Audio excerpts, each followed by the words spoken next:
ইতিহাসের এক একটি অধ্যায়ের সঙ্গে বিবর্তন হয়েছে ভারতীয় মুদ্রার। দেখার আগ্রহ থাকলেও ইতিহাসের বই ছাড়া সেই সব মুদ্রা চাক্ষুষ করার সুযোগ সচরাচর মেলে কোথায়? মুদ্রা সংগ্রহকারীদের কাছে অবশ্য দুষ্প্রাপ্য কিছু মুদ্রা দেখতে পাওয়া যায়, কিন্তু সেই সংখ্যাটাই বা আর কত? কিন্তু একেবারে যুগ ধরে ধরে মুদ্রার সেই ইতিহাসের সাক্ষী হওয়ার সুবর্ণ সুযোগ এবার শহরবাসীর একেবারে হাতের মুঠোয়। নিউম্যাসমেটিক সোসাইটি অফ ক্যালকাটার উদ্যোগে শহরে শুরু হয়েছে ১৭তম মুদ্রা প্রদর্শনী। এবারের বিষয় প্রাচীন থেকে আধুনিক যুগ পর্যন্ত ভারতীয় মুদ্রার যাত্রা।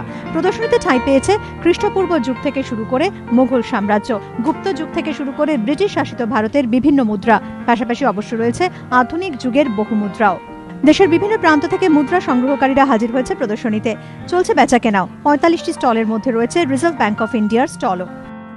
আমাদের এবারের থিম হচ্ছে বিবেকানন্দের ১৫০ বছর যে পূর্তি হচ্ছে তার উপরে আমরা করেছি।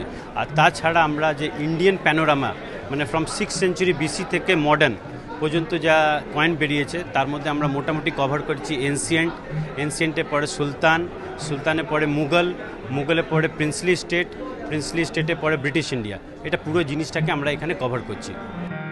এবারের প্রদর্শনীতে বিশেষ আকর্ষণ স্বামী বিবেকানন্দের জন্ম সার্ধশতবর্ষ উপলক্ষে স্মারক মুদ্রা। মুদ্রার এই প্রদর্শনী চলবে ২২ ডিসেম্বর পর্যন্ত। সঞ্জয় মিত্র রিপোর্ট, ABP আনন্দ, কলকাতা।